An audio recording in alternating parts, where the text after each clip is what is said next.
Okay, welcome to the podcast, Sonia. Thank you for having me. Stoked. Before we start, I just want to acknowledge I'm producing the podcast on the stolen lands of the Klamath, Klehus, Homoko, and Comox First Nations. Grateful to be here. So yeah, Sonia, tell me a little bit about yourself. Kind of where you are, who you are, and then kind of how you got into ABA. I am a Ph.D. level behavior analyst. I am operating my private practice out of Ontario, Canada, in Durham region. My company is called Impact Village, and we provide care and training to local individuals with various needs and diagnoses, as well as parent training, consultation, and training for other organizations as well. How I kind of got here, like most behavior analysts, kind of stumbled into the field. Mm. In undergrad, I was actually studying kinesiology, and Mm. I got an accidental minor in religious studies.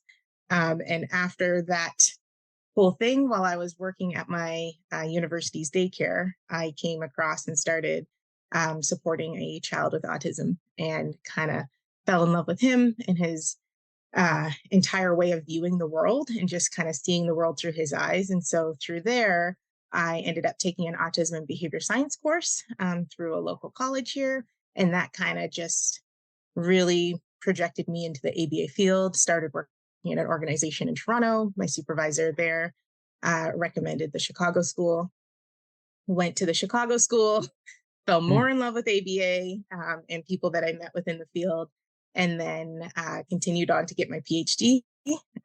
Loved my time in Chicago, loved my time in the States, but kind of knew uh, where I wanted to kind of set up was definitely back home in Canada. So came home and set up a private practice.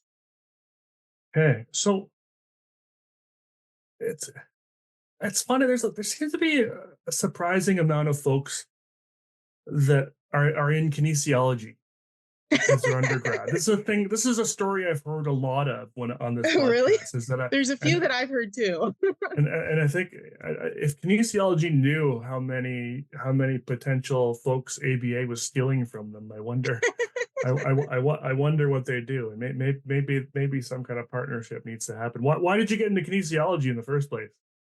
I way back when I did want to go into medicine, and within all the programs that I saw and that I applied to, Mm. the kinesiology program at McMaster University in Hamilton, Mm. which is where my family's roots are from, kind of spoke to me the most. It had a smaller group, it had a lot of hands-on experience.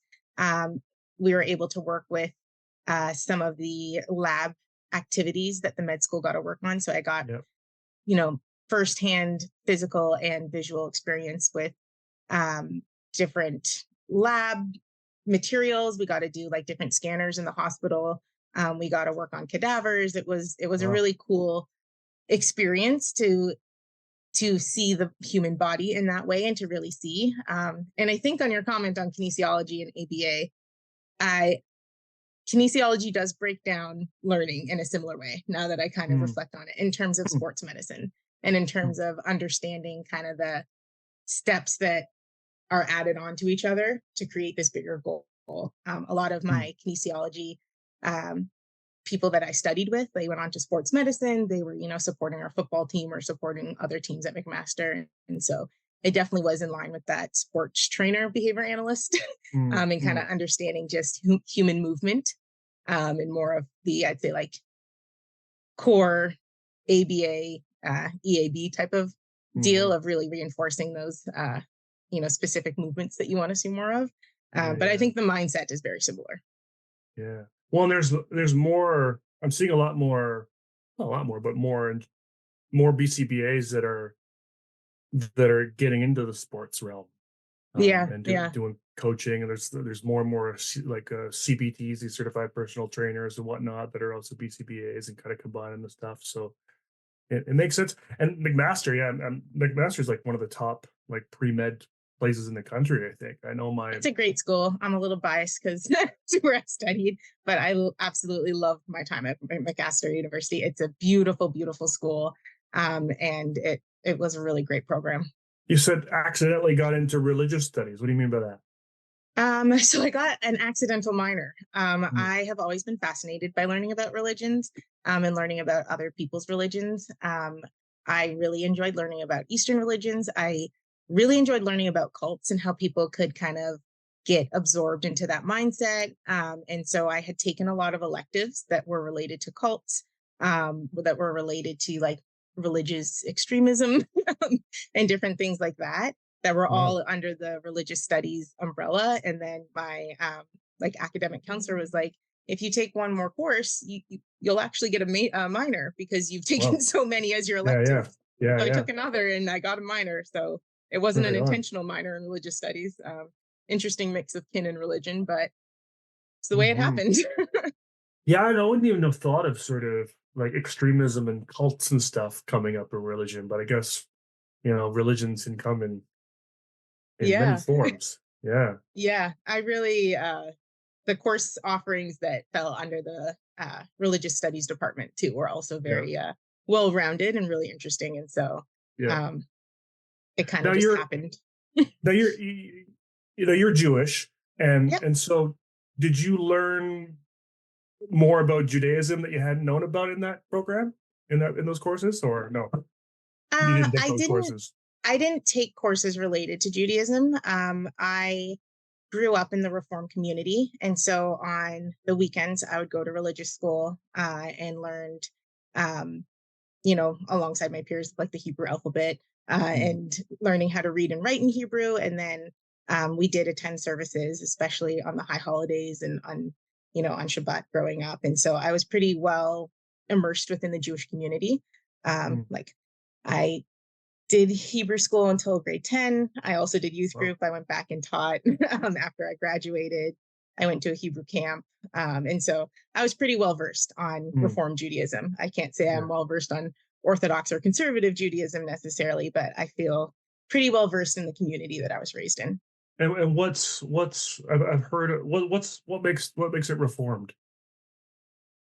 So it's not as strict with the specific, laws of the Torah. So in terms of like kosher laws, so the dietary rules, Mm, dress, it's definitely more modernized, focusing on mm, like the values and the traditions and the core Jewish values. I'd say the mm, core Jewish teachings is the primary focus, as mm, opposed to specific dress, specific ways of organizing your week, specific times that you need to do different things. It's really focusing on like the values based religion, I'd mm. say, in Yeah, terms of cool. Judaism.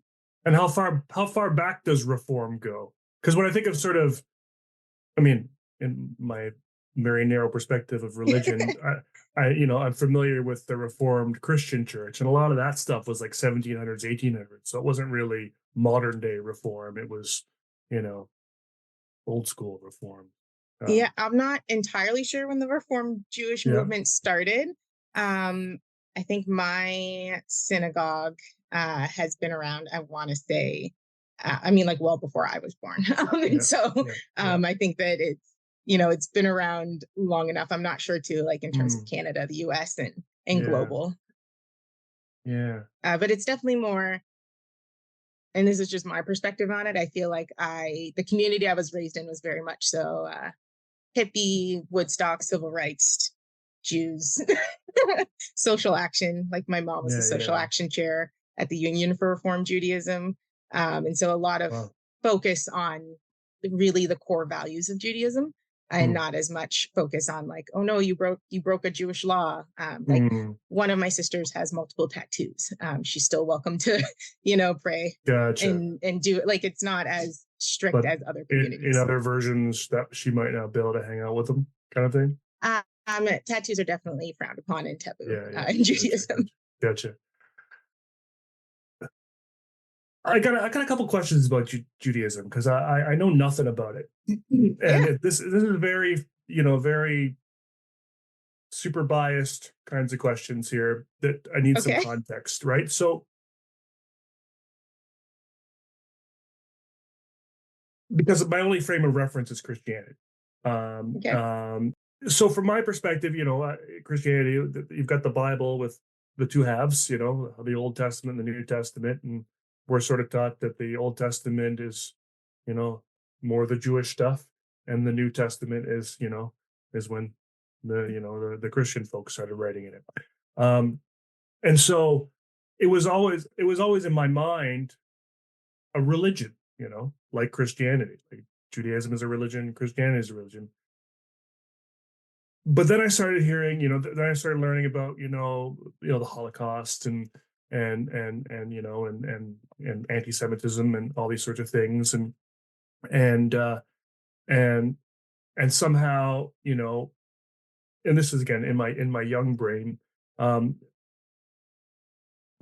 now being Jewish was kind of like a race, in a way, but then my mind struggles because being Christian is not a race, and so how does it become a race? Is it a race because I know race is a construct. I think you get into this in your paper, is a Yeah. construct. And so and did it become a thing because of the Holocaust sort of thing? Because now someone's decided to target this group of folks for maybe religious beliefs or whatever, and essentially uh, now you're all together, in a cause of sort of horrible proportions. So what's happening?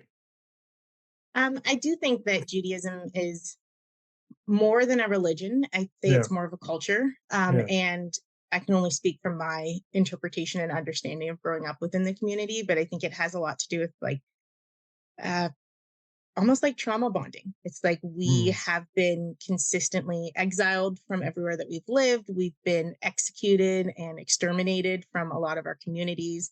I mean, Jews make up less than 1% of the entire world's population. I think it's actually mm, less than 0.5% of the entire mm, world's mm. population. Um, and so there's Jews all over the world, and we're all connected by this global belief that we shouldn't exist and people trying to Gotcha. exterminate us. And so I think because of such a small number, it really brings everyone together, whether you are Mm, fluent in Hebrew or not fluent in Hebrew, whether you're mm, Orthodox or Reform, we're in this bigger global community together, especially mm, because there's so few of us. I mean, if you think of mm, how many people there are in the entire world and how small 0.5% of that, I think it's even less than that, mhm. that's the entire Jewish population. And Eh, so it definitely kind of crosses that boundary of right. not being part of the majority, being like Christianity and Catholicism. There's a majority, and so you have all these sub communities within that. Mm, Um, I feel like Judaism is potentially the smallest minority. I'm not sure in terms of numbers of other religious or ethnic or mhm. cultural groups, but it definitely is. You know, it's almost like, when you're traveling and you see somebody else who's Canadian, or we want to like acknowledge all the Canadians in Hollywood, and we Yeah, want to acknowledge all, sure. because Canada, relatively speaking, is so incredibly small. Like we Yeah, have a lot of land mass, but yeah, population wise, Canada is itty bitty. right. And so when we see another Canadian making it, we're like, they're Canadian, they're Canadian. Hey, Mm, everyone, that's another Canadian. And the same thing happens in Judaism, that they were like, wow, look at one of us has made it. We've done it. mm, And there's that pride in acknowledging that this extremely small minority is, mm. being successful in some way, and kind of thing. And was there, and again, I know there's a lot of history I could read about, but I haven't. Was there extremism and, you know, essentially, genocidal actions or whatnot pre-Holocaust too? Absolutely. Mm, If you look at the history uh, in the entire world, and just where Jewish communities were exiled, in the Middle East, in mm. Europe, in everywhere, and where everyone kind of had to move. I mean, Jewish people are also not welcomed in the United States during the Holocaust. If you think Oh, about a right. lot of refugees that were initially accepted, I think I recently read that a lot actually ended up in a safe haven in Jamaica, were one of the Mm, places that accepted a lot of refugees. And so I feel like kind of just migrating from trying not to be extinguished mm, um, pretty much forever. And I want to say, you go back mm, to even thinking about Moses' time and the mhm, slaves and being exiled from Egypt, and mm, going back even further from that. but yeah, I feel like anti-Semitism is one of the oldest forms of hatred. And I think people also forget how embedded it is in society and how, signs Mm. used to read no blacks, no Jews, no dogs Right. at water fountains, at libraries, in public places, and that the world had that equivalency. Mhm. And so I'd say, especially as a Black Jewish person who also loves dogs, Mm. that is always stands out in my mind that, Yeah, yeah. that was the parallel that was made. None of And my it's all, ancestors were and welcome. it's already a very small group, at like at 0.5%, you say, is I think another thing again that, this is just my biases coming out and my experience coming out is, uh, up until meeting you, I don't even think I would have thought there were Black Jews.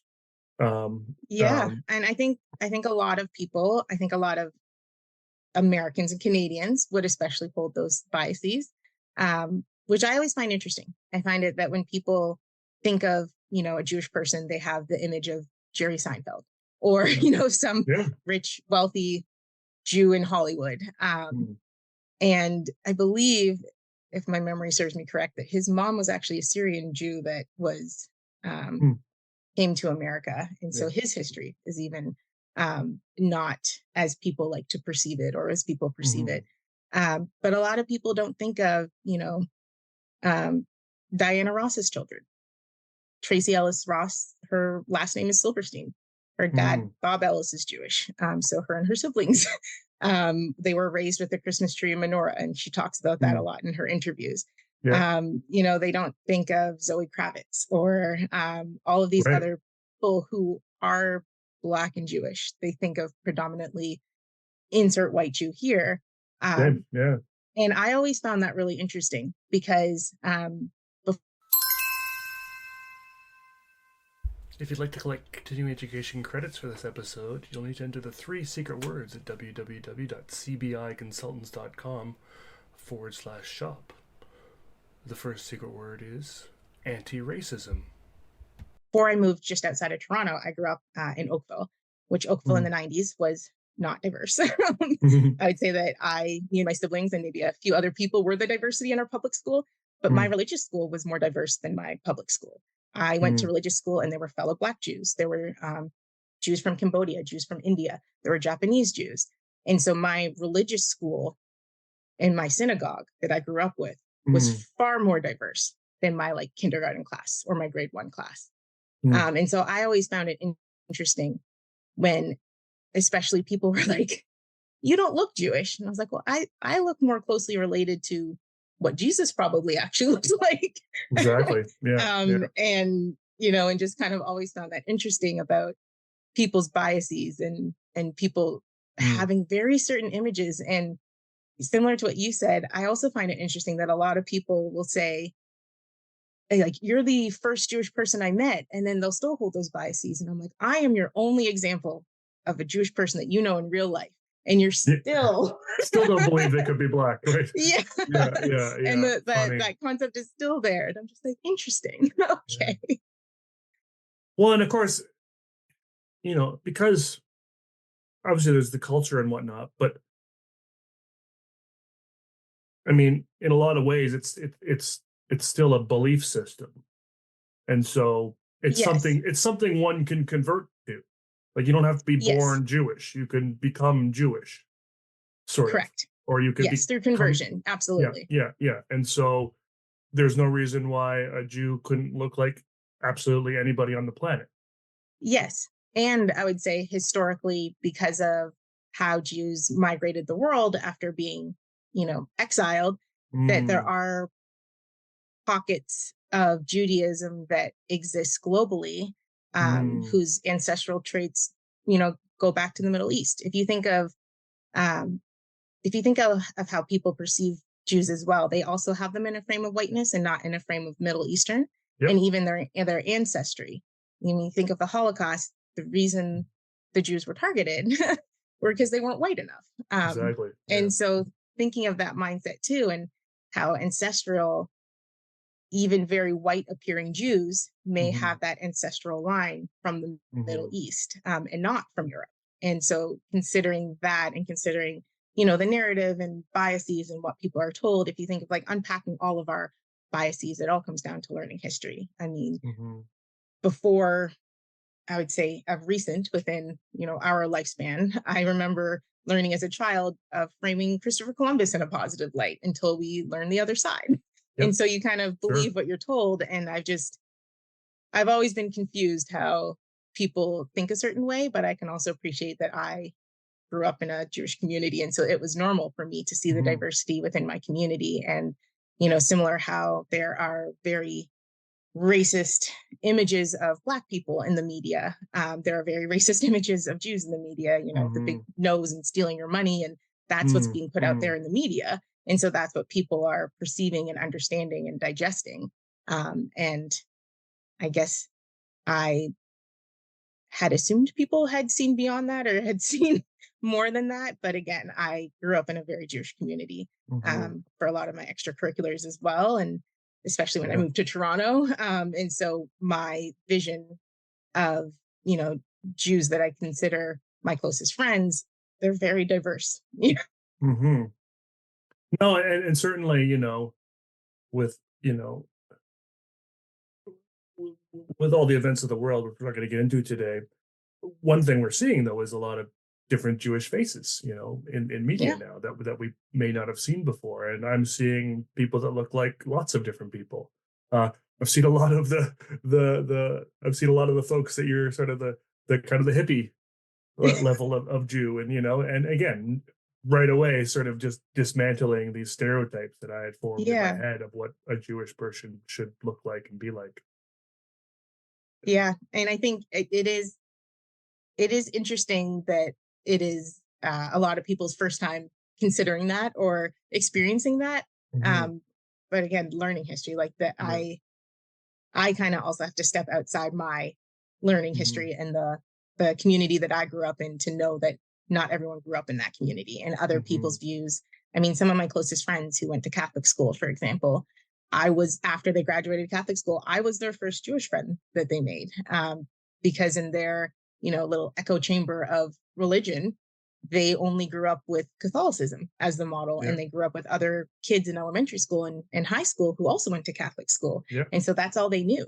All their friends, all their, you know, friends' parents, their entire, you know, street all went to the same school. And so that's kind of their reality and what they perceived as, you know, also existed outside of this teeny tiny school or this community was this just must be how Ontario is, or this just must be how Mm-hmm. Canada is. And kind of they made their assumptions based on their learning history. Yeah.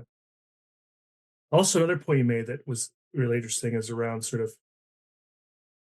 how, or at least one way that Judaism has spread around the world is around, you know, folks, like you said, folks being exiled and then just having to go somewhere else to be safe.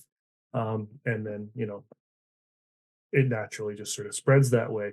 Whereas Christianity was spread more in the context of colonization everywhere. So it Yeah. was, you know, it was people essentially forcing Christianity onto, you know, going to Africa and spreading it around, going, you know, coming over to North America and, you know, forcing all the indigenous folks to become Christian and so on and so forth. And so, yeah, it's interesting just to, you know, it's two really different dynamics on kind of how Yeah, it's all no, spread around. absolutely. Yeah. And I would say that, at least from my understanding of Judaism, it's definitely not a religion that you go around trying to get other people to convert. Like it's pretty hard to convert to Judaism, Mm, and so it's not kind of just like come join our club. right, You right, actually right. have to go through a lot of steps. I feel like the probably most common, I don't know, media representation of that would be like Charlotte from Sex and the City, working to Mm, convert when she was getting married and stuff. That was the first thing that came to right, mind. I'm sure right, there's other right. examples, but just how hard it really is to convert, and kind of the process by which you uh, kind of agree to live in line with Jewish values and live Yeah. in line with the Jewish teachings, as And opposed to being born into it. and obviously you can't tell me a whole lot. I mean, you were teaching this every weekend to kids and people, and there's a lot to learn here. But again, my surface level understanding of sort of, I guess, I don't know if this is the right phrase, but sort of the, the point of being Jewish, um, you know, comes from the point of being Christian. And so Christian, the angle that I would, again, telling you about my sort of New Testament, Old Testament perspective, and that the story that I was told as a kid was basically, um, you know, Jesus was a Jew, and the Jews were waiting for a Messiah, and then the Christians decided, the Christians, who were maybe probably mostly Jews initially, basically decided, oh, this is the guy, and let's switch over to this sort of new age kind of thing, and start focusing on the guy because he's come now. So now now we got to switch it up and create something new. Is and I assume the answer is no, but is Judaism a lot more than just a group of folks that are waiting for someone to come save them? I know that's a very surface level, butchered kind of description of things. I would like to say yes. I'm not sure in terms of like your specific educational history and point of reference in Judaism, but a lot of like the Jewish teachings focus on mitzvahs and doing good deeds, focus on tikkun olam, which is mending the world, focus on social action.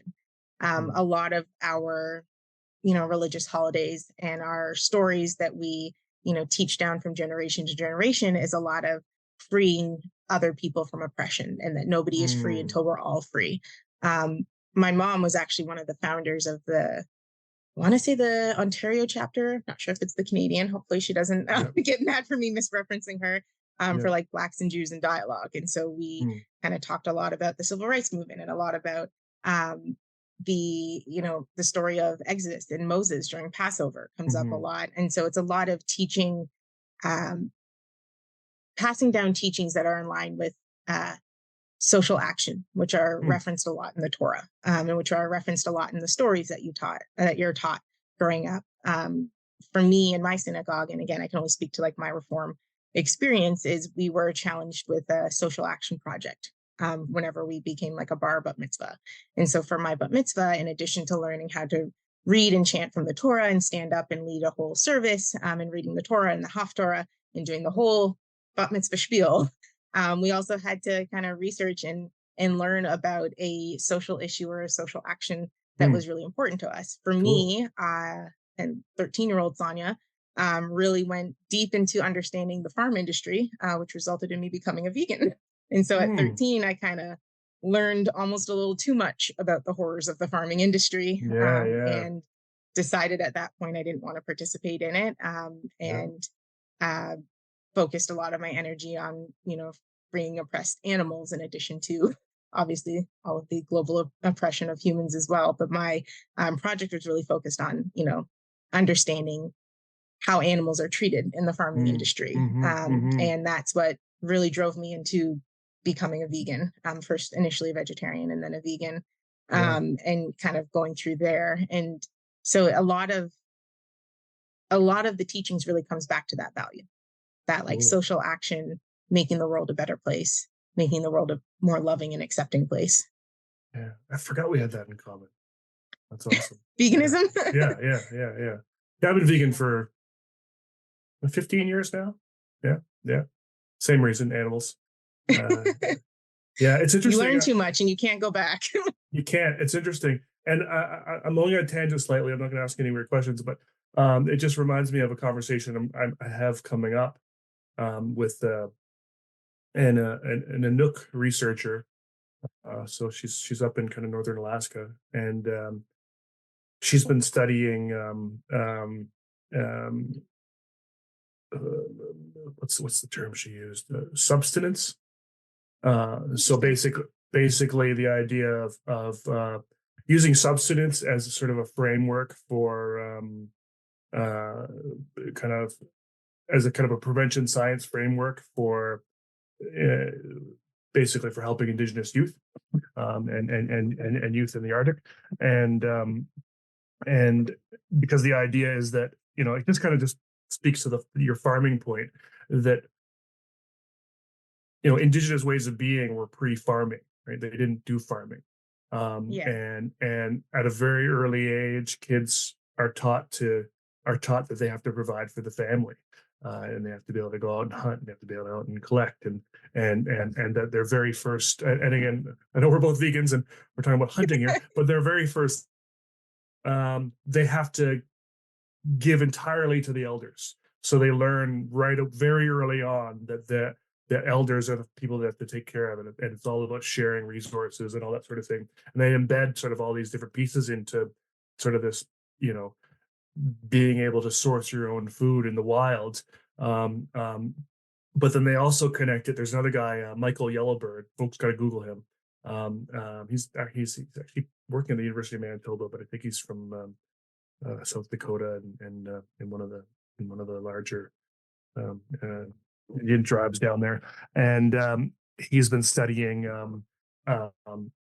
He's been using Western science to validate Indigenous ways of being, essentially, Okay. to basically say to everybody, no, the way we used to do things makes a whole lot of sense, and here's why it worked so well, and here's why we lived so long, and here's all these things. Mindfulness, like a whole lot around mindfulness. He's got these Yeah. sort of studying like what to like when like Indigenous folks. The mindfulness is just embedded in Indigenous ways of being, and looking at people that are doing like 5,000 and 10,000 hours of meditation, not consecutive, but Yeah. throughout their life, and the actual brain imaging studies showing the brain changes as a result. They talked a lot about farming kind of messing things up.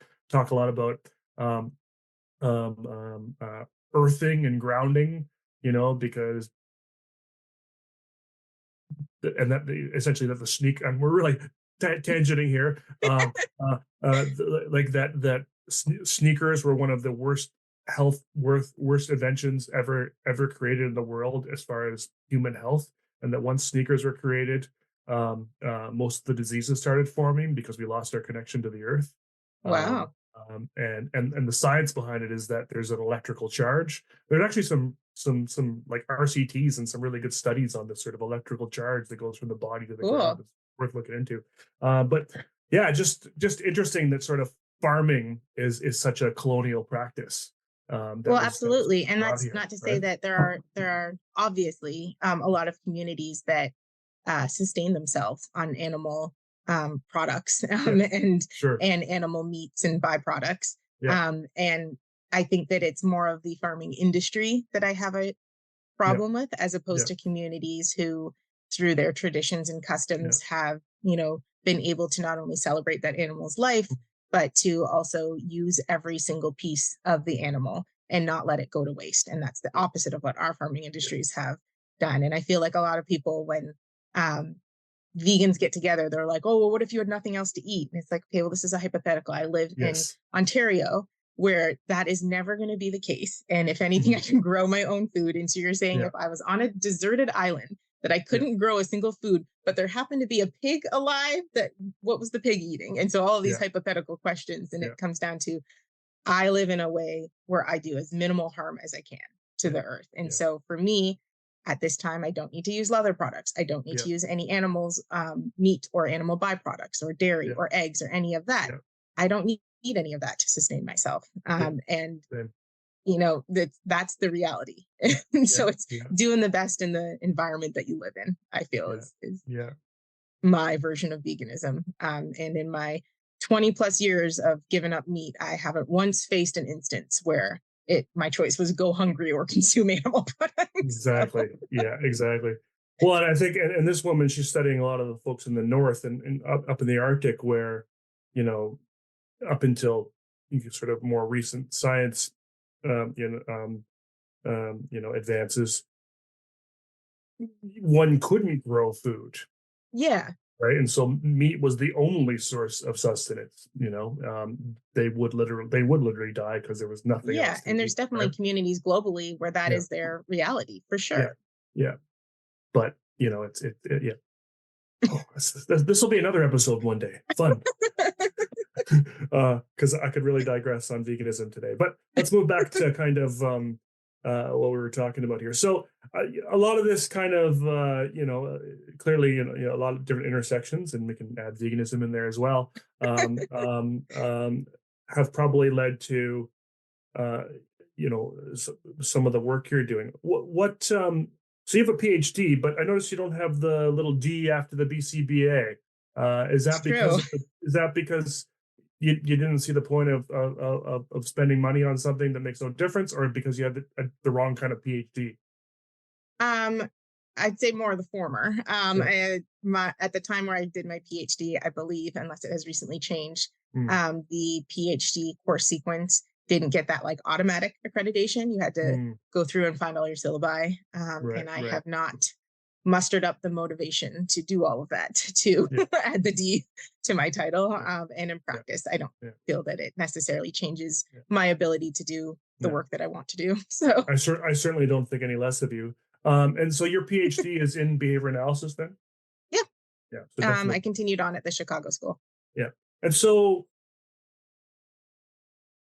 what was your primary kind of focus in your PhD? What were you working on? So in my master's, my thesis was on healthy eating in children. So I Mm, studied how to help children make healthy food choices by using kind of high fives and tickles. It was a really fun study mm, to run, where I present kind of fruits and vegetables as an option and chips and cookie as an option. And the only difference would be like, okay, if you choose a healthy choice, you get a high five.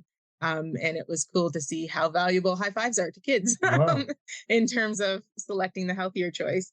And then my PhD dissertation was on superstition. And it kind of came about from a lucky shirt that I have that I still own, Mm, but yeah, that I used throughout high school and undergrad. And it kind of just became a running joke. And then I kind yeah. of wanted to study more about why does this actually calm me down? Like why, not that I personally believe in superstition in the sense of, knocking on wood and all of Hmm. that stuff, but there was something about my lucky shirt that definitely made me feel more mentally prepared. And Mm, whether it was just the ability to decrease my anxiety mhm. to a point where I could focus on the exam questions or what it would be, but it was more so, especially in undergrad, became this little joke of like, nope, Sonia has her lucky shirt on. And it definitely made me feel calmer and better to take it. And so I studied more of that, and in the Mm, sense of like a good luck charm and whether that yeah. would enhance performance on simple tasks. Um, but I always just found that interesting, and I'm sure that goes back to my minor of just trying to understand people's beliefs and superstition, Well, including that's what I was going to religion, of ask. course. Did some of that kind of come up in the religious studies? Because I know for one person's superstition could be another person's religion. Like Absolutely. I might think the things you are doing are just superstitious behavior, but it's actually aspects of your religion and religious practices. But then if I'm ignorant and don't know anything about them, I'm like, oh, she needs to believe in this God guy in order to have a good dinner. Like, is that superstition? Yeah, and I think that, like what you said, one person's superstition might be another person's way of life, or might be Yeah, another person's belief system or yeah. religion. I think that there's a lot of beautiful connections between religion and science. I think my mind and lifestyle is definitely more science oriented than religious oriented, Mm, especially in terms of Judaism. I think I'm more practicing in terms of values as opposed to necessarily like religious beliefs, mm, um, and kind of understanding the interconnectedness of science and religion. Mayim Bialik, I really appreciate her interpretation of science and religion and how she interprets the magnificence of the universe and everything that she's studied. Like she has her PhD, I believe, in neuroscience, mm, and kind of as she was going through school, because she's a fairly religious Jew, I believe she's Orthodox, and so mm, just seeing her view of combining Judaism and science and how she mm. can hold both beliefs at the same time and Yeah. understand and believe wholeheartedly in the science that she studied and that she practices, and then also how she frames that in the sense of God's creation, because she is religious. The second secret word is ethics. And how she frames Mhm. that in terms of all of that, what we may frame as superstition, she would frame Yeah. as religion. Is there She's also a vegan, by the way. oh, thanks, man. Okay. Is this is a thing? Is there well, the social justice piece? I mean, kind of feeds that. I would Yeah. guess probably a lot of Jewish vegans. Um, is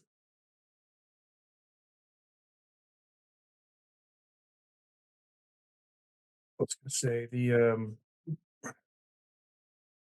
with the science bit is there a, and this may be sort of depending on the different, like you said, the different sort of forms of Judaism. Um, is there a clash, like as far as like sort of the creationist sort of perspective and the science perspective there, or is that I'm sure there is. The more yeah, religious you get on yeah, the Jewish spectrum, yeah, again, I can only Jewish speak to like spectrum, my Reform yeah, experience. yeah, But I will say that my Rabbi Englander, growing up, yeah, he definitely entertained all of my questions growing up and everything awesome, that I brought up yeah, when I was preparing for my bat mitzvah. And I remember, like during some of his discussions during services and talking about, why mm, can't both be true? Who says mm, that in the 7 days that, the Torah teaches us about the earth creation, that, you know, light didn't exist. So we don't know how long a day was. Maybe the first 3 days were millions and billions of years. Like we don't mm, know because we yeah. weren't I was there. And thinking so that really too. kind of Yeah, reframing it in the sense of the absolute truth that we hold as what we mm-hmm, define as a day, but also putting it in the context of, well, what was a day back then? We don't know the length. So like could both be true? Like why mm, does one negate the other?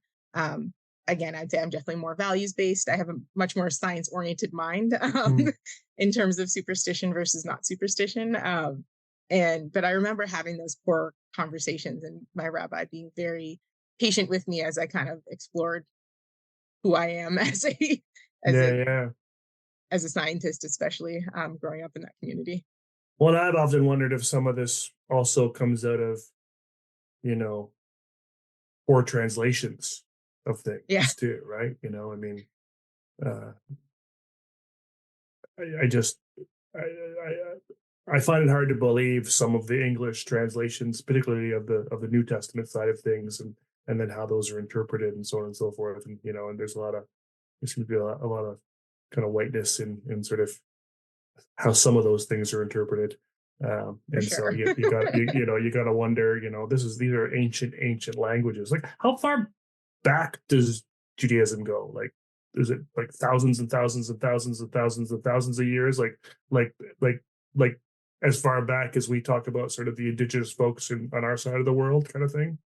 Well, if you think, I would say, like, I don't know the obsolete number No, yeah, yeah, yeah. in terms of that fact, but even if you think of like our calendars Right. and the concept of like before and after Christ Yeah, and the however many thousands of years BCE before Christ and yeah, everything, yeah, and yeah. then knowing that that frame of reference, whenever that time started, was Jesus, who was a Jew. So it's going to be Mm, before then yeah. So at in least a terms of couple thousand. Judaism. Yeah, yeah, Yeah. yeah, yeah. Probably a lot more. Yeah, interesting. Hmm. Right on. But And the very specific year, I don't, I'm not, it's not and coming to sort of mind right now. just kind of one last question about it before we kind of get into some of your work is just about sort of finding information. So again, today, this day and age, with sort of all of the crazy stuff that's happening in the world, there's also lots and lots of new information out there, and I think a lot of folks are, and I'm air quoting here, learning about Judaism and learning about the Middle East and the peoples and all that stuff, um, and and there's a lot of sort of well, that's not true, this is true, that's not true, this is true, you don't know what happened, you don't know what happened, and so I've been somewhat afraid to even do any research on this stuff because I don't know if it's valid or not. And so, what's some sort of a good sort of source for someone if they just wanted to learn more about Judaism, and that would be a safe, trusting resource? Um, yeah, Yeah, I would say, I mean, speaking to Jewish people would probably be your first bet, yeah, especially at decreasing a lot of the biases and just understanding who they right, are as people. yeah, I would say connecting with different Jewish communities. There's a lot of organizations. My mom worked for the Union for Reform Judaism. They have a lot of Mm, resources, and they are Canadian and American. mm, Used to be the Canadian Council for Reform Judaism, mm, and so they definitely have a lot of resources. I think that mm, um, there's a lot of definitely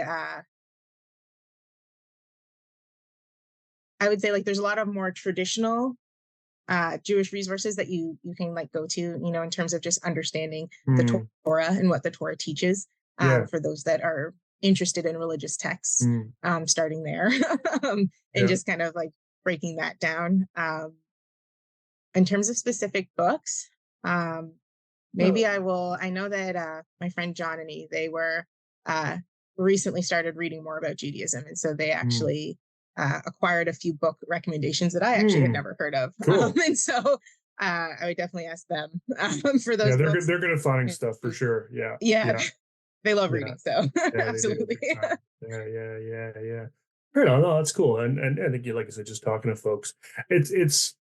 I think I think there's a lot of folks like me that are pretty ignorant to a lot of this stuff, and a lot of our perceptions have been shaped by white Hollywood, right? Yeah, And that's why we get the Seinfelds and the whoever's of the world, because those were the people that were allowed to sort of tell the that's what story. who you were exposed to. Yeah, Yeah, yeah. And so it's really easy to sort of assume that every Jew is white, every Jew lives in New York, and and has a thick Bronx accent, and and every Jew has a really you know obvious last name that has an EI somewhere in it, and so on. And so I mean this conversation alone has I've learned so much more than I've ever known. So I appreciate that, and I appreciate you for that. So yeah. what so your PhD really has not a lot to do with kind of the work you're doing now. So how did you get into kind of the work you're doing now with and some of the papers you've written recently, and with those other folks, including Johnny? um, I think a lot of uh, like the work in terms of like cultural humility and the paper on anti-racism. I Mm, think anti-racism is really working towards breaking down those systems of oppression, and I feel like mm, that was embedded within me from my social action background. yeah. Another thing that I have found really interesting is I feel like people, and it is a good thing, are waking up to a lot of the atrocities that are occurring globally. And I feel like a lot of people, for the very first time, are learning about Sudan and Darfur. And I remember starting Hmm. one of the chapters at my high school for students taking action now in Darfur, Stand Canada. And we did Yeah. protests and we did rallies. And this was back in the early 2000s that we were talking about Darfur and Sudan. And then when I see people posting about like, oh my God, did you know this is happening? I was like, it's been happening for a very long time. Super long time. Yeah. Um, and so I think people are kind of waking up and almost like leaving their little bubble that they existed Yeah. in. And I feel like a lot of my work, and my passion, especially for cultural humility, is I, as a Black Jewish person, always existed outside of everybody else's bubbles. And Hmm. so my existence never really aligned with most educational systems, most Mm, global systems. If you think about just the North American calendars that we use, I had Easter off. My family doesn't celebrate Easter, but if I wanted hmm. to celebrate Passover, I had to ask for time off school. Or when I was Mm, working, I had to use vacation days or personal days to mm, celebrate my own religion. And then, like, yeah, sure, it was great having a long weekend on Easter for a holiday I don't mm. celebrate, but that wasn't important to me. The fact that I Yeah. had to decrease my personal paid time off to practice my religion was always something that stood out to me. Yeah. Or even in elementary school, you know, if you think about like kindergarten crafts and just coming home in kindergarten with Santa Claus coloring page or making ornaments, giving those to my mom, that was very Mm, strange that, you didn't think to, hey, let's print off a menorah coloring page or a hmm. dreidel Hmm. coloring page for the child. And so I feel like I was existing in like a cookie cutter educational system that wasn't really tailored to me. And I always found it interesting, especially as I got into practice within ABA, how much that extended into traditional ABA practice. And I know that I connected with a lot of other families who had similar stories where their family history didn't necessarily align with what would be like a traditional educational system, whether it was religion or the family dynamics. Um, Even thinking of like, I grew up in a single parent household. I was still asked to make a Father's Day card. And so mm, little things like that about how, mm, from my perception, it doesn't take a lot of effort to be more individualized with our traditional education. And ABA is supposed to be individualized. mm. And I find Yep. that it is often so cookie cutter of people teaching the same thing in the same way that a lot of my motivation came from kind of understanding that. And I think some of my aha moments were in Chicago with a Jewish family that I was supporting, and kind of assuming that other people supporting this family had the same knowledge as me, and then understanding that they didn't when it was, time to have snack time. Like, oh, wait, they can't have that. That has gelatin in it. Gelatin is not kosher. You need to Mm, look for this. I'm like, oh, I didn't know that. It's like, okay, so this isn't, it's at the forefront of my mind because I grew up with it being at the forefront of my mind. But a lot of people kind of just assume one size fits all for a lot of mhm, this, and then once seeing that that extended into ABA, knowing the type of ABA that I wanted to provide to my clients was providing programs that are meaningful for them. If it's mm, meaningful for your family to have dinner together, or for your family to have understand the calendar changes during Ramadan and Eid, or understanding the calendar changes during Passover. Really breaking down that so that your child knows, like, hey, the next week is going to look really different because during Passover we can't eat leavened bread. Here's why, and helping your child understand that so that they can mm, participate to the best of their ability in your religious ceremonies and celebrations, and kind of knowing how valuable and important all of those non filling in the Abels boxes, VB map boxes programs really can be. And then also having an appreciation of learning history. mm, Um, I feel like other kind of aha moments of, wow, other people don't think this way. I remember doing assessments, and this sweet little girl, she looked at a bagel and she said, there's no icing on that donut. And I was like, you've mm, never seen a bagel before. mhm, And so, like, I can't test you on, can you label a bagel because you've never, it's not in your learning history. And so, mhm, knowing that if you have somebody, especially, in our country and in Ontario, we are extremely diverse, and we have a lot of newcomers to Canada that have mhm, very different learning histories than us. And so, ensuring that if we're assessing, are you able to identify or sort or receptively identify or label all of these different things, that it's consistent with what you've learned in your learning history and not my expectations of what a 5-year-old Canadian should know. mm, Most you might not grow up on pizza and burgers and hamburgers, but if I ask you, what is it? And you can say falafel, that's great. You can label a common food in your home. mm, And so really kind of taking the time to understand somebody's learning history. And again, it's stuff that I feel like I was doing in practice. And I kind mm, of took me a while to realize that other people were not. mm. Cool. And so you seem to be doing a bunch of this work with a certain group of folks. Is there a reason for that? What do you mean by that? Well, I mean, authors. The authors you seem to Oh, have on the papers. some shared That's folks my there. school Like, crew. okay, We all grew up these are all Chicago ABA folk. wise, and did our masters, and some of us continued on to our PhD together. And so we've studied together. We like to geek out together. We like to write Nice. papers together. I feel like we all kind of have very similar passion and interests, and also come from very diverse backgrounds.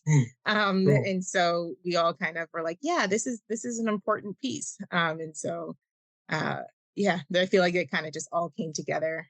We found each other in grad school and kind of Yeah, yeah, yeah. solidified our group.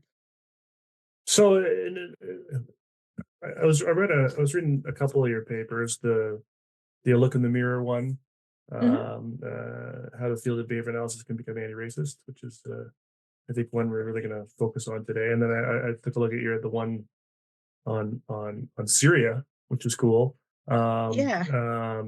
um, but a little more technical for my brain. When you're starting to get into some of that Sigurd Glenn stuff, that's when my brain starts to get all mushy with medic contingencies and things like that. It's Well, I cool think the stuff. main thing about the Syrian refugee one thing that Yeah. stands out for me is just Mm. having people understand that the stories that we're told in America and Canada, especially, aren't Mm. usually the whole story. And Yeah. so, we might be fed a certain narrative, whether it's through the media or through our teachers in Hmm. school. And so, when you're really analyzing behaviors, to not look at the immediate things that you see on the news and drawing those Yes. comparisons, and how a lot of, the increase in violence that we saw after 9/11 came from those images being just paired and paired Yep. and paired. And Yep. so, really just taking a step back and looking at the global context of, like, who are the entities, who are the puppet masters? Because Hmm. who's controlling Canada's response? Who's Yep. controlling America's response? And really taking that huge step back of, why did this news network only show this side of the story, and kind Mm. of understanding global events from that view. Like, if you really want to Hmm. analyze it, you have to take a ginormous step back and, Yeah. and really look at it from that level. Yeah, for sure. So let's talk a bit about the other paper and also what you're going to be talking about in February. So maybe tell me a little bit of what's happening in February, and then we'll kind of go back to the we'll dig into the paper a bit. Yeah. So I'm going to be doing a workshop on culturally humble ABA services. Mm. Just talking about my experience in Ontario, Mm. and in Chicago, and how everything kind of came to be, in combination with um, the study. It all comes kind of down to, and I feel like stemmed from a lot of the work that I did on that study, that Mm. paper as well, the look in the mirror, and how the field can become anti-racist, Hmm. and really discussing how we as a field can enhance our services. I feel like ABA kind of reached a point where we just wanted to push out as many graduates as possible and kind of Yep. just fed them the same, basic intro to ABA knowledge, and how institutions and also individual practitioners can do more to better equip instructor therapists and better equip BCBAs by providing multiple exemplars for the Mm. scenarios that we're taught on, by providing different examples of how to properly assess a learning history, or how to test conceptually and not just flip to the back of the Ables and read the appendix and read it word for word, and then be like, nope, Mm. you can't tact anything. And, that Mm. individual may know all of their colors in Spanish, and you're Mm. teaching the equivalents from Spanish to English. You're not teaching the concept of colors. They know what blue Hmm. is. They just don't know the funny word that you call blue because that's not Mm. how they were raised. And so, um, kind of introducing people to the concept of how um, our ABA in practice, as it was initially intended, I'd argue, was really to provide that socially valid ABA care, Mm. which is really creating those meaningful changes in Mm. individuals' lives.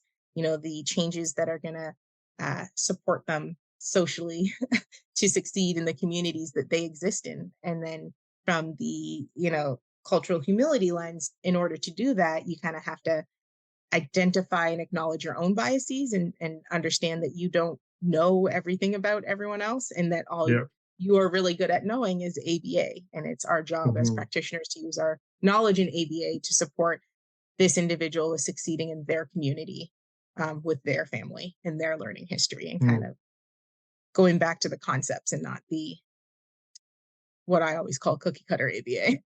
Yeah. Yeah. Well, and I mean, and some of it kind of goes back to, you say, we're doing ABA, but some of this kind of goes back to sort of the origins of ABA itself.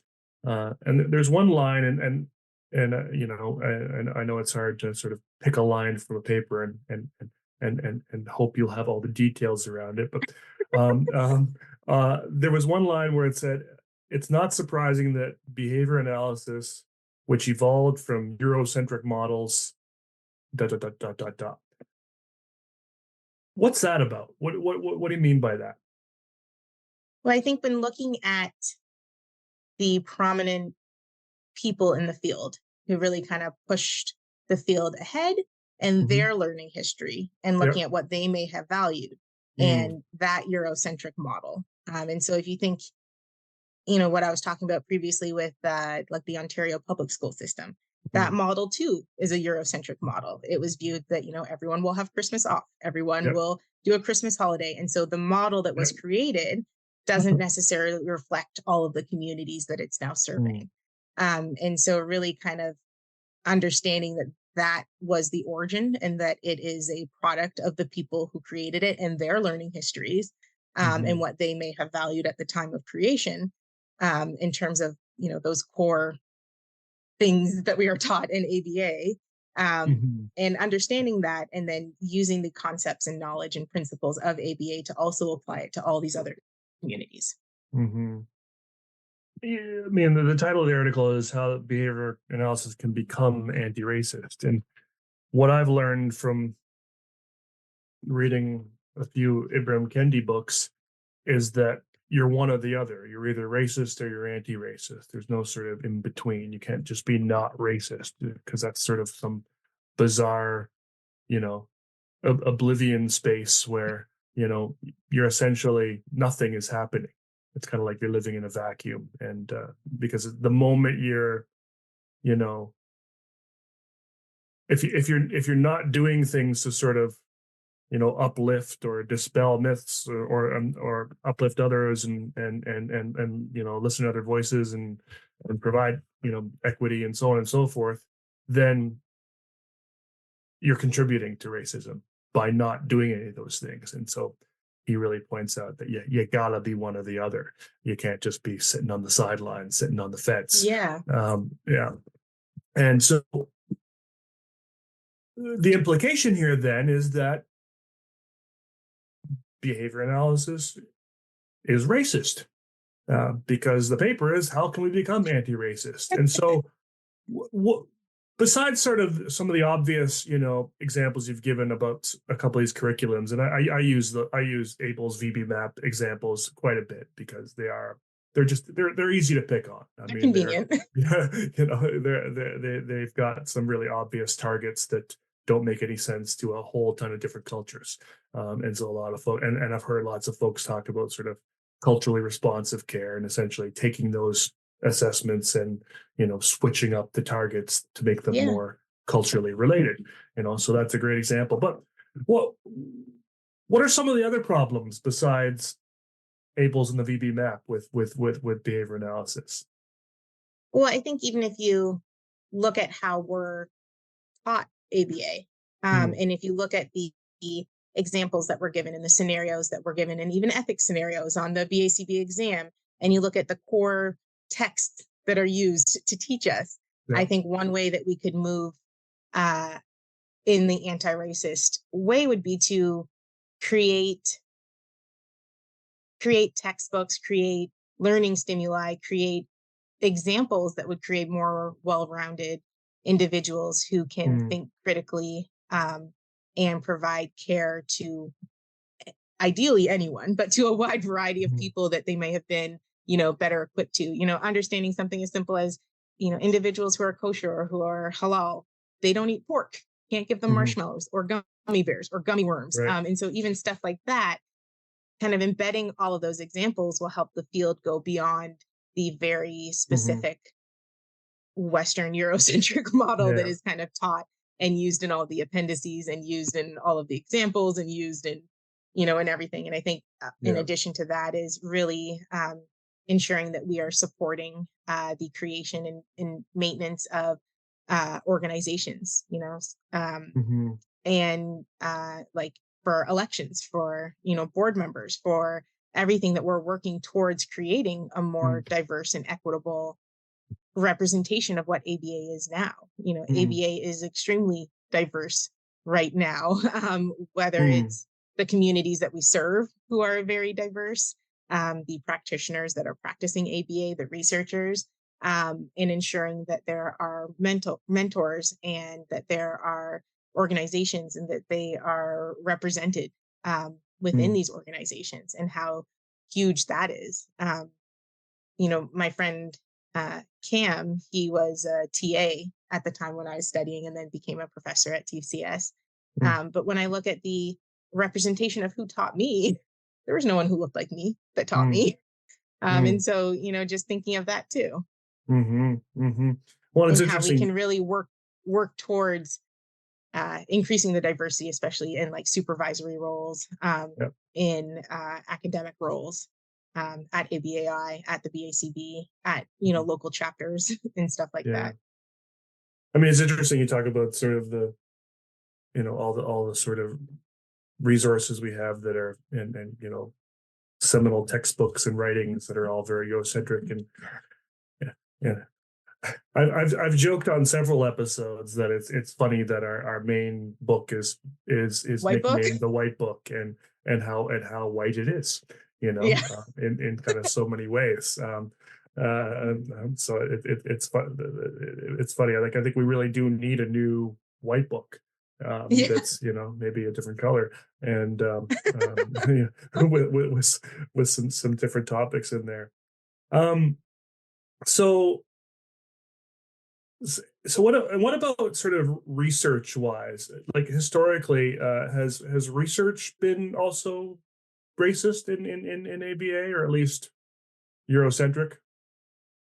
I think with research, I think ABA, as with any other research area, kind of research flows where the money goes. And so Yeah, where people are willing to spend money for research, which yeah. within our field is a lot of the autism community, Mm, especially, is a large population that we support. And here in Ontario, for example, the Ontario Autism Program is funded, whereas other groups of children with various learning needs, right. they aren't fully funded. And Yeah, so even thinking of the diversity amongst the disability communities, yeah.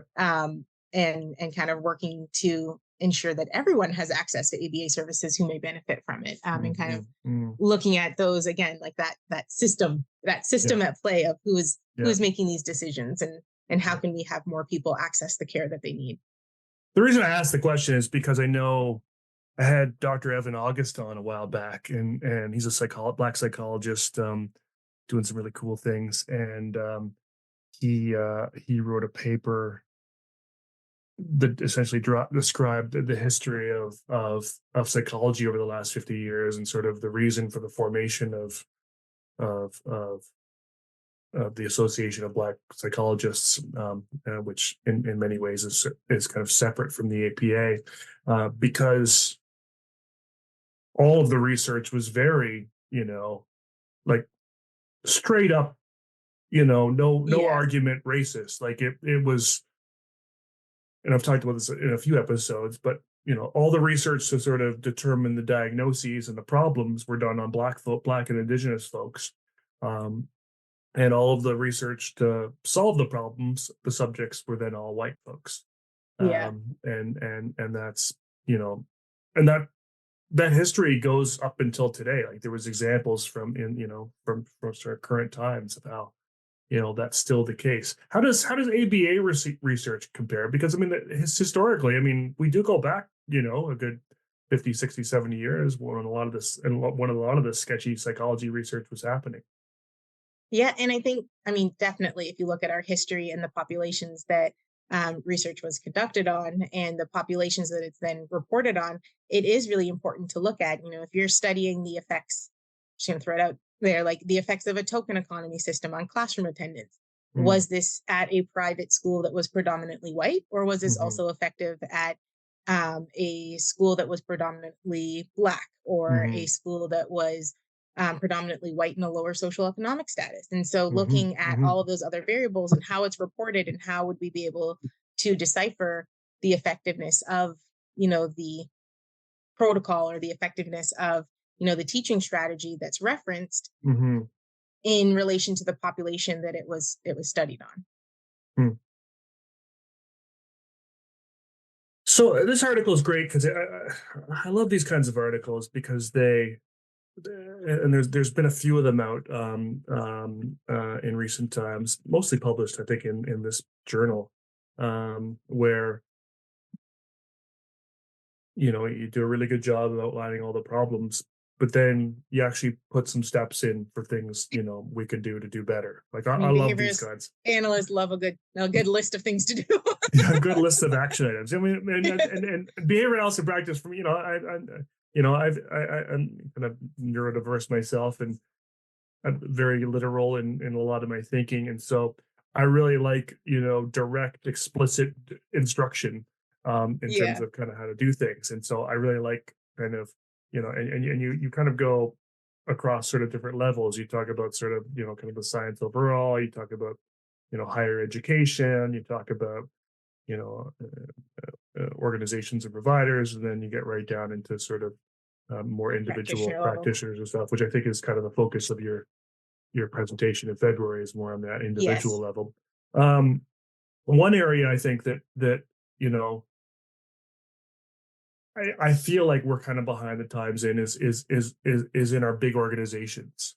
Yeah. You know, kind of comparing to some other ones that I've seen. You know, again, I mentioned, you know, things like, you know, the Association with Black Psychologists, which has been around since, I think it started like just after Martin Luther King did his presentation to the APA in, I think, 68 or 69. And not long after that, I think in 70, they formed the ABSI, you know, so early on, like they were, you know, there was, you know, there was stuff happening. And I looked into like social work and counseling, and, you know, and a lot of these other, you know, allied helping fields that are comparable to us in a lot of ways.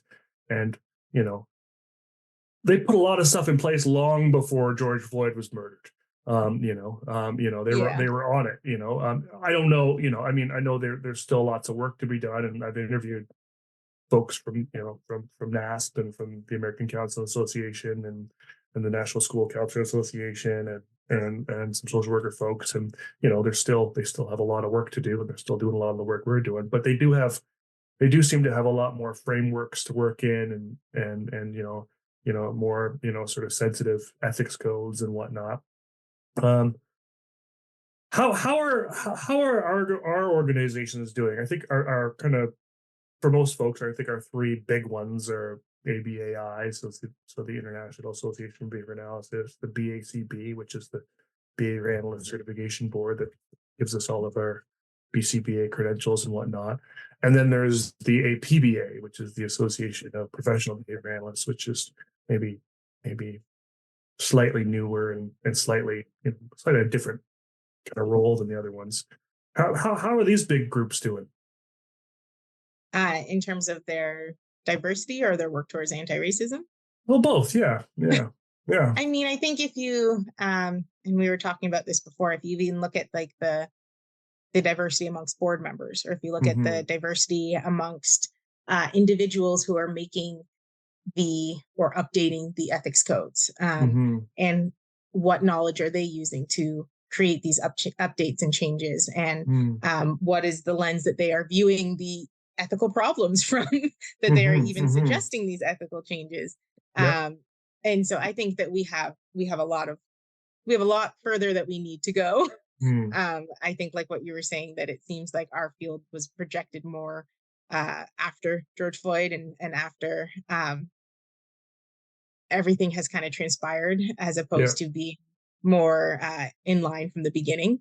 And that it's more of kind of trying to, I don't even know what the right word is, but almost creating like new versions of it as opposed to like starting off on the right track initially. Mm. Mm-hmm. Mm-hmm. Mm-hmm. Yeah, because I mean, it looked like, you know, some of these organizations were starting to do some things, and I know it's been tough for some of them because I'm not trying to sort of give them forgiveness here, but it's not just about anti-racism anymore, right? Yeah. It's really social justice in general now, and social justice issues in general now. And so, like, for example, I know, you know, there's a lot of concerns with, you know, how ABAI and the BACB, you know, you treat autistic folks, Yeah. and consider sort of the opinions of autistic folks. You know, I mean, everyone is anyone who's a behavior analysis will be familiar with, you know, the contingent electric shock stuff. Um, Absolutely. which is still a thing, that hasn't gone away, hasn't changed, but we've started to see, groups like, I think of the three, I think APBA is probably doing the most. But ABAI, seem to put out a lot of statements on things, you That's what I was know. going to say. I was saying a lot of people initially put out statements or Yeah, signaled that they were moving in the right direction, but the extent to which that was followed through or that yeah, additional actions were taken, I yeah, feel is fairly minimal. yeah. Like apparently I know they developed some kind of diversity task force at ABAI, but I don't know much if anything has happened there. I know they have a Facebook page, and I feel like I'm the only one that posts on it when I share an episode every week. And so it just doesn't seem like much is happening in these organizations. Or that it's their priority focus at this time. Yeah, That they kind yeah, of created it and checked the box that, okay, well, we made this initiative or we made this post or we made this group and now this group has to do the work as opposed to yeah, supporting the group from that systems level with yeah, carrying out, the intended purpose. yeah. I mean, I have a lot of colleagues that have just completely, stopped being members of ABA and then pulled out entirely and have shifted over to APBA instead. Yeah. I think because it sounds, and I don't know that the APBA is doing great work or not. I just, it just sounds like they might be doing a little more. Yeah. Yeah. But then I'm very similar. I feel like a lot of my friends and colleagues and fellow behavior analysts have definitely distanced themselves from ABAI. yeah, yeah, and in fact, a lot of them, and myself included. I mean, I know BABA has now really become, my favorite organization in ABA these days. Yeah. It was had such an awesome conference last year, and really the best conference that I've ever been to ever, of any kind for any job I've ever had. They really know how to support. They know really know how to create a sense of community, and I don't think Yeah. these other groups have done that. But the BACB is always been the one I think of the most concern because they're an organization that we can't Distance ourselves boycott, from. yeah, distance ourselves from. We have no choice Yeah. but to, especially, well, we being I think Americans can't. I think in Canada, Yes. I mean, in Ontario, you guys are now probably kind of stuck with them too, with licensure and whatnot. But for the rest of the country, I think we have a little more flexibility around, We're you know. actually transitioning to the College of Psychology under Ontario. Right. Oh, so that'll be completely non BACB then, right? They won't be The involved anymore. BCBA, I think they're still working out the individual Yeah. titles and roles. But Yeah. for example, like the registered behavior technician and the BCABA Mm, titles are going to be under like what is it called, like protected terms, and so yeah. BCBAs will still, but in terms of who's gonna, like, we're going to be regulated under the College of Psychology in Like, Ontario. will you, and I don't want to dig too deep into, the licensure and the college stuff that's happening in Ontario, but in order to join the college and become a certified whatever, um, will you need to have a BCBA? So I think currently there are multiple routes that you can go, one of which Mm, is having the BCBA and right, experience. And right. then there's also ways, if you have like Mm, uh, gotcha. ABA courses, but like a master's in Right. counseling or something. Like there are different avenues that you can go Yeah. under Okay. the new I see. college. Gotcha. Gotcha. Yeah. Gotcha. But yeah, but really, But yes, Americans are going to be hard Americans to. are most kind of stuck with that because essentially, I think licensure and insurance and whatnot seems to Yeah, require that. I mean, it sounds like some absolutely. folks are able to be under the QABA. I've heard of some folks being sort of QABA certified. It's tough when you've got like an organization like that. And so I think probably the biggest sort of you know influence the BACB can kind of have on in terms of anti-racist action it might be the ethics code. I'd say the ethics code, and I think also the representation.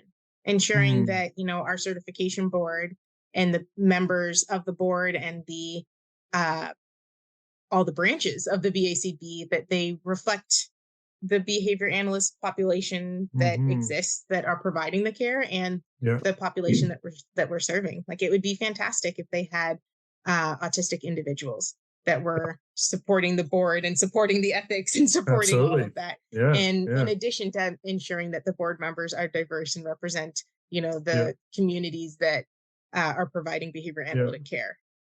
Well, and it's so interesting that sort of, again, post George Floyd, because a lot of this is happening after, and I think George Floyd is part of the reason why you're able to write articles like this, because folks will publish them now. Yeah. I'm sure, I know folks probably I know there's a few examples, like, like Anita Lee and Elizabeth Hughes Fong and Kuzui Matsuda, who have, written some good stuff pre 2020, but not too many folks. And so post 2020 has, opened up this door to sort of, have more conversations. And I sort of was under the impression, on some level, that behavior analysis was now recognizing, in particular, that there were Black professionals in the field. Yeah. Because sort of pre 2020, folks like Dr. Nasia Cirincione-Olizi, who's like just a legend now, in my She's mind. fantastic. No one would have ever heard of her in 2019. Besides, folks maybe in Illinois that, that were sort of close to her. Like, significantly fewer people, yes. I think she Exactly. still had a name for herself, but yeah. But maybe she had a name for herself more locally, but she didn't have Yeah, a name for herself in my neck of the woods, right? And fair. so I interviewed a bunch of folks on the culturally responsive pedagogy article they wrote, and you know some of these folks, a lot of these folks have been in the field for 30, 40 years.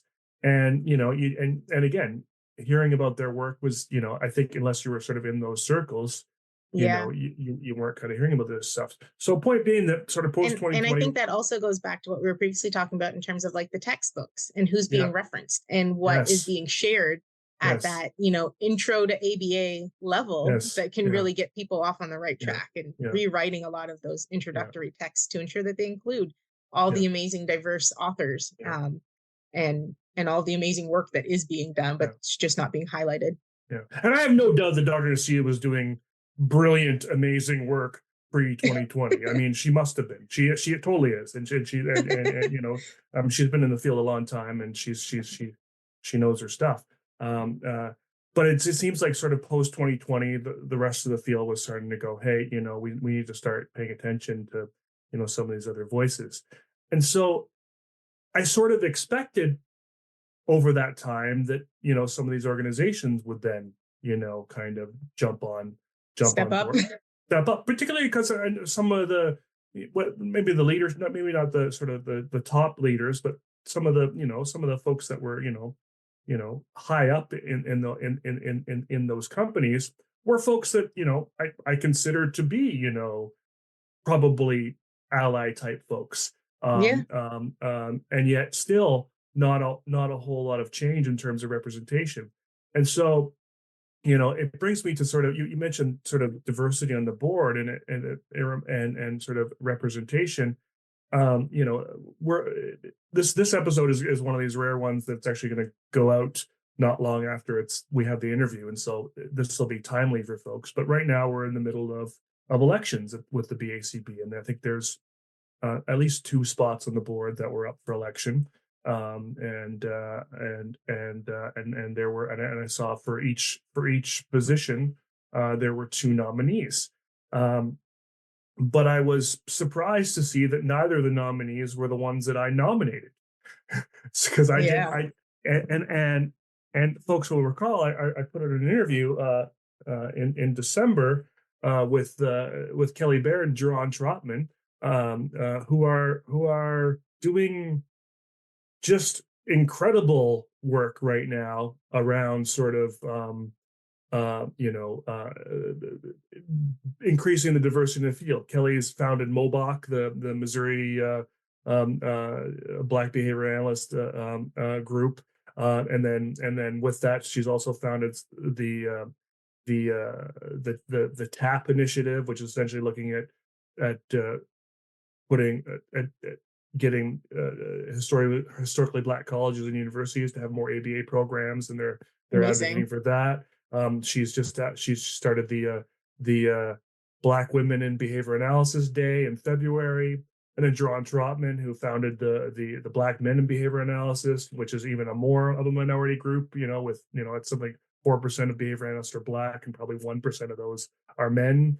And he's just doing some really amazing work around that. And they were both nominated for this election, and they would have been, I think, quite Fantastic for those roles. fantastic, and really put some representation. Like right now, as I understand it, there's one, black member on the board, and I can't speak for her, but I do know that this person is a student rep, and I know from my experience on board, student reps don't have the biggest voice in the room, and Yeah.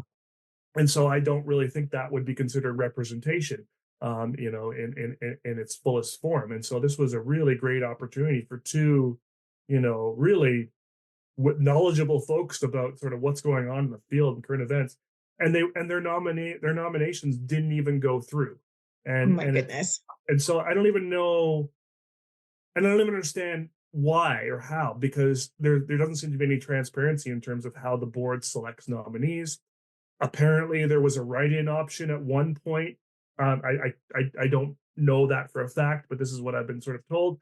And that's no longer exists. So there was no opportunity for these folks that were nominated. I filled out a nomination form and submitted it to the BACB, for Kelly, actually, and they did not appear on this list. And so there are currently no black nominees, on that list. There are folks from other diverse backgrounds, which is great, but there's already representation from some of those groups on the board. Yeah. And as I understand it, even one of the people that is up for election was on the board previously, in some capacity. And so they're putting in folks that have already been on the board as nominees. Instead And of so, adding some fresh input and voices yeah, and yeah, exactly. And it's ridiculous. I recommend folks check out Brian Middleton's "Oh Behave" podcast. He does an interview with Duran and Kelly since the interview I've done with them, and I think they kind of dig more into some of this stuff. Brian is a great advocate for change in some of our biggest organizations. He's been, speaking out a lot more than a lot of folks, and so, but it's and really I think that disappointing. that also goes back to the anti-racist work too, would be understanding those systems, understanding the structure of the BACB, better Mhm, understanding what the barriers are for diverse groups to access positions of power, and how we can mhm, help mitigate that or decrease those barriers in a way mhm, that the board represents the behavior analytic community. mhm. Well, and to your other point earlier about sort of, you know, trying to just have a more diverse field in general, and trying to sort of recruit, folks to join the field. We already know that, there are like so many of the folks that I've interviewed on the podcast, that come, that come from the global majority, as it were. Almost all of them have identified as first generation university students. So the very Yeah. first person ever in their entire history of their family to get a university degree. Um, and the reasons for that are I think there's sort of two reasons for this. One, racism and systemic racism and systemic problems. The other reason, which I think is probably less so, because I think because colonization has sort of hammered this sort of into folks. But colonization, the sort of need to have a degree in the first place is a very colonized way of looking at things. Yeah. I've been talking to a lot of folks about sort of indigenous ways of being, and the fact that these folks literally have you know much like the Jewish history we've been talking about today, thousands and thousands of years of evidence that what they're doing works well. Um, but none of that is accepted because it's not published in a journal by someone with a PhD. And the Yeah. journal and the journals and the PhDs and all that are all sort of products of that kind of Eurocentric, sort of angle.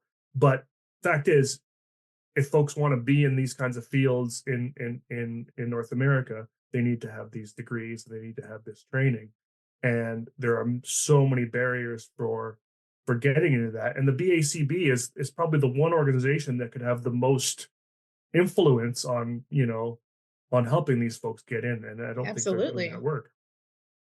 Yeah. I mean, they have the way to support the certification and accreditation of different institutions to lead to this. And so, Yeah. absolutely asking, why aren't these measures being taken, or what is needed? And if there's somebody willing to do the work, how can Yeah. this, be done? How can we ensure that there is a board member that is working towards this outcome that we all value so much? Mhm. Now I know a lot of stuff. There's been a lot of conversation around the ethics code and some around that. I know there's a new ethics code that had just come out or came out in the last couple of years or something. Yeah. Um, that I apparently added some things. Do you know what they added that sort of is works towards some of this stuff? I believe there was more language around DEI, and there Hmm. was more language about understanding your biases. Hmm. The gift receiving was framed more in terms of like, I think there was a number, a value Right. placed, and I believe there was discussion about, if you enter a home where it is culturally appropriate for them to offer you a glass of water, like, please accept the water instead of Yeah. offending the Yeah. family. Yeah. And kind of about that, but to my knowledge there wasn't a huge Yeah. change. Yeah. And then there was sort of this thing, and I've brought this up a few times, that they're adding a cultural CEU requirement, I heard about that. but oddly not requiring it until 2027. And so again, is it like it doesn't seem like there'd be a lot of sort of you know work to do there to sort of just say Yes. add another CEU category to the BACB portal and start collecting those CEUs. I mean, there's lots and lots of folks that are putting stuff out there that could be And I was going to say classified as there's so many cultural things that would CEUs. already fall under that category Yeah, too, that it would just add that extra encouragement yeah, to seek those out. yeah.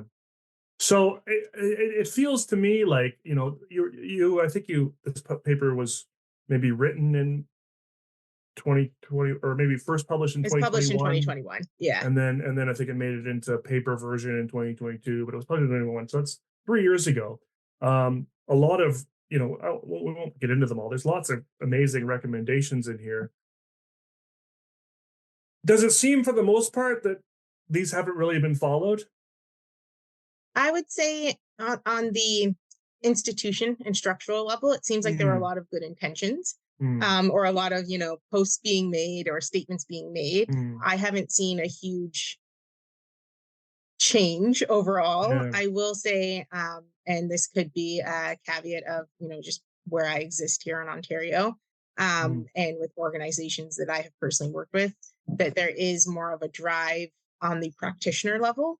I think there's more of a mm, awakening on the practitioner level to listen to autistic voices, mm, to provide culturally humble care, and even just based on organizations that have reached out to me as an individual and asking me mm, to consult with them or to provide a training or to help their senior therapists reframe some of their ABA work, that has mm. been very positive. I don't think I could necessarily speak to outside of my Sure. region here in Ontario.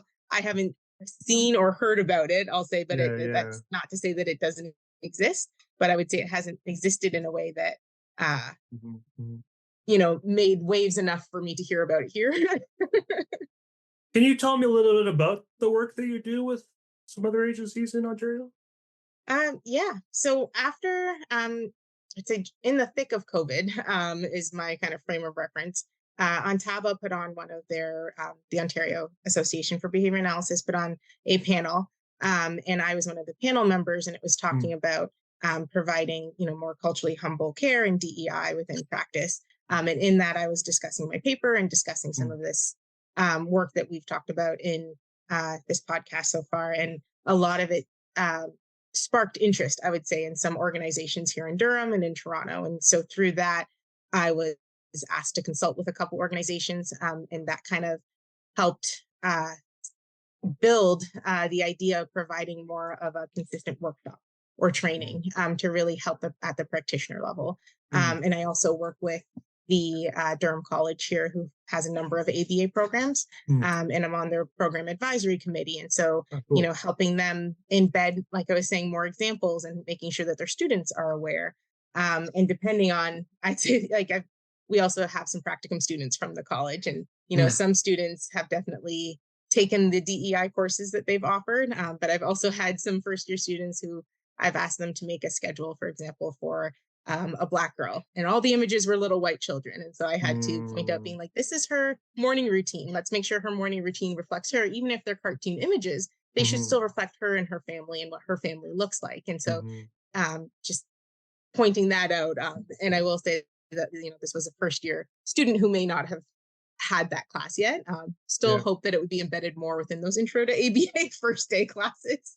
But really, kind of sparked a lot of that motivation to help the college level, to help the individual practitioner, and to provide these workshops to really kind of go through from start to finish of what do your intake forms look like? How can your intake forms be framed in a way that you're able to gather information so that from the get-go, you're learning more about their learning history, or you're learning more about their religious practices, or you're learning more about this individual's language. You might need a translator. You might, need to better structure their communication devices so they can communicate with grandma who doesn't speak English, and really kind of taking them through the steps that I would do as a clinician from intake to when programs start. Cool. So you talk about that work. So is that what's, well, let's rephrase. So Impact Village. I love the name. Yes. Thank you. So it is, why did you call it that? We were tossing around a number of different names. We really wanted the sense of community and the sense of, it takes a village, and that we are just one part of our clients, community and world.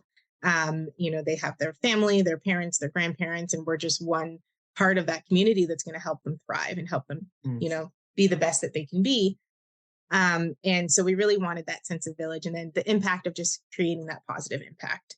And really kind of just came together. We heard it and we were like, that's it. That's the name that really represents us. And so do you have like employees and whatnot, or is it you? Yeah. So we have a clinical practice. We do in-home, and we rent a space here in Durham. And we provide direct one-to-one therapy. We also do a lot of group programs. Recently, we've been partnering with a psychotherapist and providing sibling support groups. And so she's been amazing at working with our team and the siblings of our clients, and understanding and appreciating the unique position that they're in, and how they also need support, and how they're kind of filling this role of sibling and sometimes also co-parent, depending on their roles and responsibilities within their families. And then she's also going to be running, she's peers certified. And so, working with her to provide additional programs more in line with the psychotherapeutic model, and kind of combining that with ABA and how we can support our families more wholly. So it is a lot of social skills groups, group learning, individual programs. And then through that as well, we also do student placement. So we have students from Durham College and other colleges in Ontario that come and complete their practicum hours with us, and learn alongside us and get to see ABA in practice. And then on a newer, smaller scale are those cultural humility trainings, and kind of helping other organizations align their practice in a way that is more holistic, culturally humble, and socially valid, I would say. And it's been a really positive experience, collaborating and working with other organizations, and kind of taking them through and using our model at Impact Village from start to finish of how we support our clients. And how I was referencing at our intake forms, we make sure that we. The third secret word is Hebrew. Leave a lot more open spaces and not check boxes, because we want people to tell us about themselves and not just assume that they need to check this or that. And we ask about languages, and we ask about religion. We ask if there's any religious practices or customs that we need to be aware about before we enter their home in terms of how we should dress to ensure that we're respectful. We ask, a lot about that learning history so we can learn as much as we can when we're preparing for those, really crucial initial sessions where you get to know the family and you get to learn more about them. And then kind of taking them through, okay, now that we know this about this individual that you're about to support, how can you structure your assessments in a ways that aligns with the information that you received on the intake? It says that they live primarily with grandma who speaks this language. How can we ensure that their communication device is able to communicate both at school, which is going to be an English speaking school here in Ontario, or French, and at home with grandma? Yes, they're all picture icons, but is grandma going to be able to understand that, and kind of walking them through the process that we would do in practice so that they are able to provide similar care and provide care that may align more with their values if their values are consistent with ours at Impact Village. Awesome. And you talked about early on about kind of, some of just your experiences early on, just in having jobs and like not wanting, getting Easter off, and being Jewish and not being all that helpful.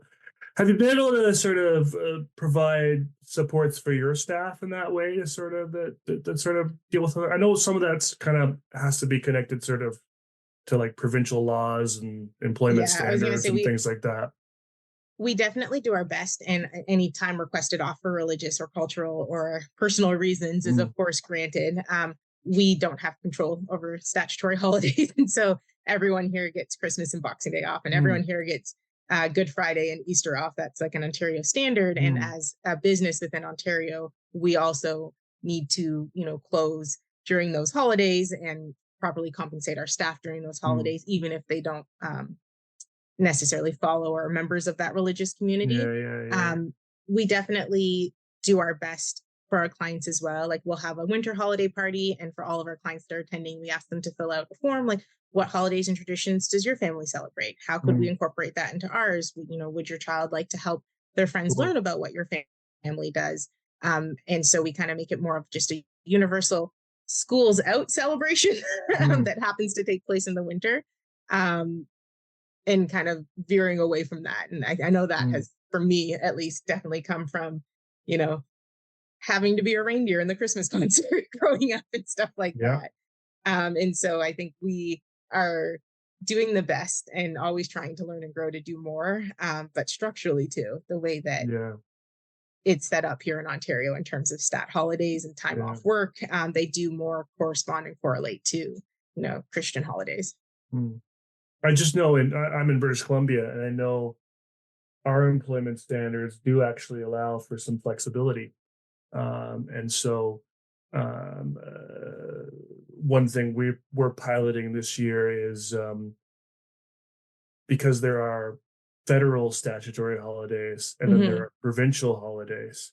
That the provincial ones apparently have a little more flexibility. So I think it's I believe it's Easter Monday and Boxing Day, maybe.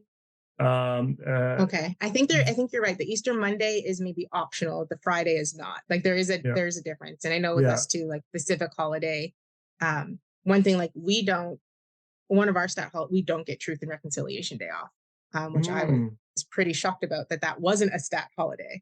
I was like, oh, okay. And that changed last year for us. It wasn't before. Okay. Maybe it's coming. Maybe Ontario. Because I know what we're trying to do is, I know I think this year we're piloting offering those two particular days to be used for whatever folks want. As long as there's some consistency, so it doesn't change every year. So it's, I mean, I know there are holidays like Ramadan and others that do shift in the calendar. And so for those, they'd be allowed to sort of move them around, but they're trying to sort of accommodate for those. But there is something written in our standards, and it'd be interesting to see if some of the other standards actually have some of this language that, with the right kind of documentation, we can change all of them. I would love to look more into that. I was Yeah, not under the yeah, uh, I was not aware that that might even be an option yeah, here yeah, in Ontario. yeah. But I'll And I have to don't know look if into it the is, provincial differences. but it Yeah, is over here. that's So amazing. yeah, it is amazing. If you say about Truth and Reconciliation Day, we actually, it's funny, we actually, when the first year it came out, or first or second year it came out, it was a holiday for the province, but not federally. But it wasn't mandated. Um, Oh, and so we decided initially not to give our staff that day off and instead spend the whole day doing truth and reconciliation activities. Um, uh, because interesting. I because I have talked to some Indigenous folks, and I agree with the perspective that a day off, to go hang out with your family isn't Yeah, really, sort of respecting truth and reconciliation. And I think a yeah, lot of these religious holidays, unless you're, part practicing that religion, yeah. you're not actually, like Finding meaning in that day. exactly, yeah, yeah. Yeah. So it's interesting kind of looking at that. Really cool, really cool. So the focus of this presentation is going to be primarily on sort of practitioner skills. Is that stuff basically the stuff you're going to be talking about? It comes out of the work that you've been doing with some of these other agencies. Yes, yeah, absolutely. And just kind of how to start off on the right track and not backtrack. I know that with what a lot of organizations have shared is like, oh, well, once we learned that, we did this instead. And it's like, okay, Mm-hmm. but how can we start off where you already know that information before you're Yeah. going into the assessments? Or how can we start off, not backtracking and, creating a arbitrary set one, set two, set three of Mm-hmm. tacting for things that they don't necessarily need to label within their home or within their Mm-hmm. community, and Mm-hmm. kind of like starting off on the right foot from the very beginning, and kind of how to practice that, and also going into it acknowledging that we all have biases. We Mm-hmm. all, have learning histories that include being exposed to different cultures, religions, and backgrounds in very specific ways. And acknowledging that, you might have biases going into a family's home, especially if you have a um, traumatic or particularly hard learning history with a religious group like what you shared. You might have that initial gut, nope, I don't want to do this, I don't want to enter this home, if it kind of brings Mm-hmm. up a lot of that other stuff. And so a lot of the cultural humility is understanding and acknowledging your own biases, and then um, learning how to best support your client, knowing as much about them, and working towards those biases, and working to overcome that in a way that is productive. Cool. And is this event, can anyone come, or is this just for Ontario I folk? believe it Or is open to everyone. I think Ontario is partnering with Kansas, I want to say. oh, And it's, I think the Kansas and Ontario chapters of the Behaviors for Social Responsibility, that they're working together to put on this workshop. It's online, it's during lunchtime. So it's at 12 o'clock Eastern time. yeah, And yeah, everyone can join.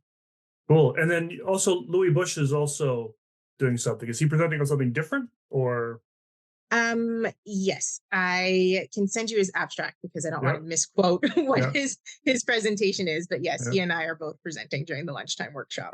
I believe it does have an Indigenous focus, though. Yes, it's His going to be about presentation. cultural humility, with that Indigenous lens. I'm just not Yeah, sure on like the yeah, specific verbiage that the he is exact using in his verbiage. Yeah, yeah, abstract. yeah, yeah, yeah. Cool, cool, cool. Right on. Wow, really cool. And so, what's sort of some of the plans, goals for 2024 for you and for Impact? We are hoping to continue to expand. We kind of came into existence in the thick of COVID. The organization I was working for was closing their ABA department. And Mm, while I've always wanted to open up my own private practice, it definitely pushed me to do it a little bit sooner than I had initially planned. So we mm, kind of started without that kind of bigger goal. We kind of has started based on like almost like needs based started. Like we had clients that were in need, and we supported them. And so a lot of our programs have been created kind of following their needs. So our social skills groups have been really geared. A lot more collaboration, I'm hoping, with other practitioners in other fields. We really want to expand our support to include those in high school Here, the Ontario Autism Program does go up to age 18, like once you turn Hmm. 18. And so Yep. supporting the youth in high school. We would love to expand some of our consultative work and continue to work with other organizations and other institutions as well. Super cool. Super cool. Well, right on, Sonia. Thanks for coming on the podcast. This was really awesome. I learned a lot. Thank you so much for having me.